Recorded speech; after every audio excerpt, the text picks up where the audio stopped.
আপনার কাছ থেকে সিলেট পর্বের অভিজ্ঞতাটা জানতে চাইবো যে সেখানে কেমন রেসপন্স, প্রচুর দর্শক আমরা মাঠে দেখেছি, ভালো কম্পিটিটিভ খেলা হয়েছে, ওভারঅল এক্সপিরিয়েন্সটা কেমন ছিল? হয়েছে কি যখন সিলেট পর্ব একেবারে শেষের তো তখন ভেন্যু ম্যানেজার আমার কাছে এসে জানতে চাইছিল যে কোনো অভিযোগ বা ঠিকঠাক আছে কিনা। তো আমি তাকে বললাম যে এবার কি সিলেট নিয়ে কোনো নেগেটিভ নিউজ দেখেছেন কিনা। তো সে বললো না, চোখে পড়ে নাই। তার মানে একদম পারফেক্ট ছিল। আপনি বলছিলেন যে ক্রাউডের কথা, প্রথমে তাই বলতে হয়, মানে সিলেটিরা সবসময় ক্রিকেটটা অনেক বেশি ওন করে, তাদের নিজের বিভাগটাকে সবচেয়ে বেশি ওন করে। আমার যেটা মনে হয় বাংলাদেশের ম্যাচ যখন হয় মিরপুর বা চট্টগ্রামে, এত বেশি ইনফ্যাক্ট সিলেটেও যে লাল সবুজ পরে এত বেশি মানুষ আসে না। Very true. কিন্তু সিলেটের সময় ওই যে মাশরাফির ওই সময়টা থেকে শুরু করে আগে পরে সিলেট নামে যতবারই সিলেট দল খেলতে গিয়েছে, দল হিসেবে হয়তো ভালো পারফরমেন্স কখনোই করতে পারেনি, কিন্তু দর্শকদের ভালোবাসা একদম শেষ বল পর্যন্ত থাকা, একদম কনকনে ঠান্ডাতেও আমি দেখেছি যে প্রচুর সমর্থন, একদম মানে যেই নামে তার নামের ওই গর্জন, মানে একেবারে ক্রিকেট দেখার জন্য পারফেক্ট একটা জায়গা বাংলাদেশে অন্তত আমার মনে হয় সিলেট। আর মাঠে ক্রিকেটে নুরুল হাসান সোহানের ওই ওভারটার জন্য যে দারুণ ব্যাটিংটা তিনি করছেন, তার জন্যই আমার মনে হচ্ছে। আর শেষ ম্যাচটা রংপুর যে দারুণভাবে জিতলো, একটা সময় মনে হচ্ছিল যে খুলনা বুঝি ম্যাচটা খুব সহজে জিতে যাবে, কিন্তু যেভাবে তারা কামব্যাক করলো, এই কটা ম্যাচের জন্যই মানে মাঠে ক্রিকেটের জন্য সিলেট পর্বটা বেশ জমে গেছে আমার মনে হচ্ছে। নিঃসন্দেহে আপনি রংপুরের ম্যাচগুলোর কথা বললেন, আমি বলবো লিটন দাস এবং তানজিদ তামিমের পার্টনারশিপটার কথা, 241 রানের পার্টনারশিপ। সেখানে কিন্তু আমার মনে হয় সিলেট পর্বটা বিপিএলকে জমিয়ে দিচ্ছে গেল কয়েক সিজন ধরে। এবারে যেমন ঢাকা পর্বটাও খুব কম্পিটিটিভ হয়েছে, অনেক রান হয়েছে, আগের দুটো সিজনে কিন্তু এরকম চিত্রপট ছিল না। এবারে এই জিনিসটা পজিটিভ, আমি শিওর চট্টগ্রামেও এই ধারাবাহিকতা অব্যাহত থাকবে। একই সাথে আপনি যেটা বললেন যে প্রচণ্ড শীতের মধ্যেও কষ্ট করে সিলেটের লোকজন যারা তারা খেলা দেখেছেন, চা বাগানের মধ্যে একটা পিকচার পারফেক্ট স্টেডিয়াম। অনেক পরে কিন্তু সিলেটে আন্তর্জাতিক ম্যাচ শুরু হয়েছে, এই স্টেডিয়ামটার বয়স বোধহয় 11 বছর। তো আমার কাছে মনে হয় নিউয়েস্ট স্টেডিয়াম এবং ক্রেজটাও বোঝা যায় যে ঢাকার চেয়ে অনেকখানি বেশি। যে কোনো খেলাই হোক না কেন, টেস্ট ম্যাচেও আমরা দেখি যে অ্যাটলিস্ট 4th বা 5th ডেতে প্রচুর দর্শক সমাগম সিলেটে হয়। তো বিপিএল তো স্বভাবতই আরও বেশি এক্সাইটিং হবে।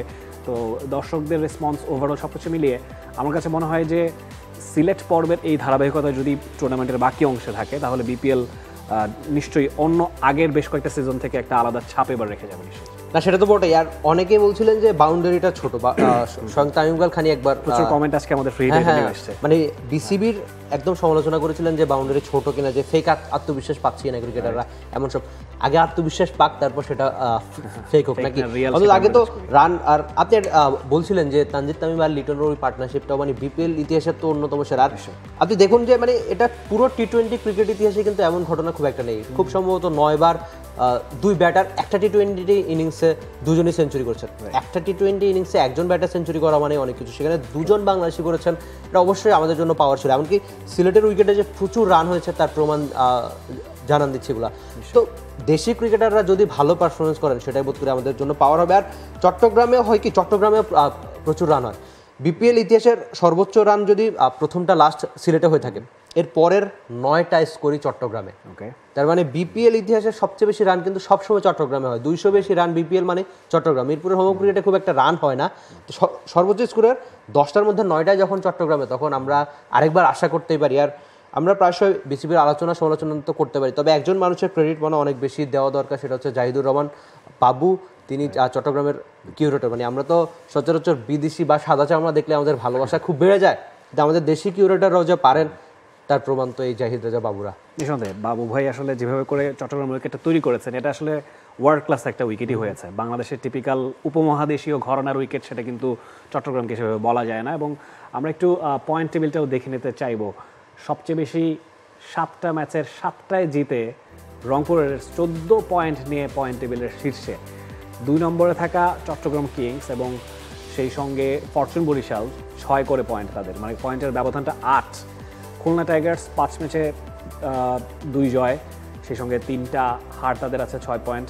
3টা দলেরই 6 পয়েন্ট এখানে আছে।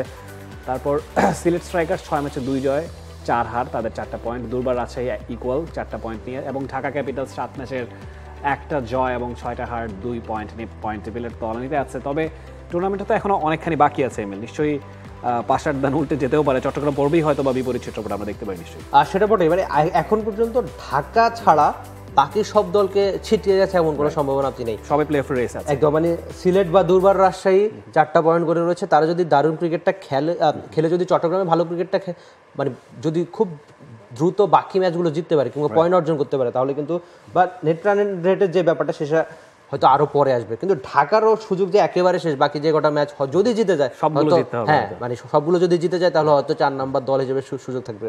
আর শেষ ম্যাচটা তারা যে দারুণ ক্রিকেটটা খেলেছে কে জানে, এটাই বোধ করি এবারের বিপিএলের সবচেয়ে দারুণ সৌন্দর্য, যে হয়তো রংপুর একেবারে দাপটে ক্রিকেটটা খেলছে কিন্তু বাকি দলগুলোকেও আপনি একেবারে ফেলে দেওয়ার মতো না। অ্যাবসলিউটলি, আমার মনে হয় টুর্নামেন্টের বাকি ভাগটা অনেক কম্পিটিটিভ হবে, সেখানে প্লেয়াররা তাদের প্রতিভার ছাপ রাখবেন। বাংলাদেশ প্রিমিয়ার লিগ 2025, 7টি দলের জমজমাট লড়াইয়ে মাতবে পুরো দেশ। দেখতে চোখ রাখুন টি স্পোর্টস নেটওয়ার্কে।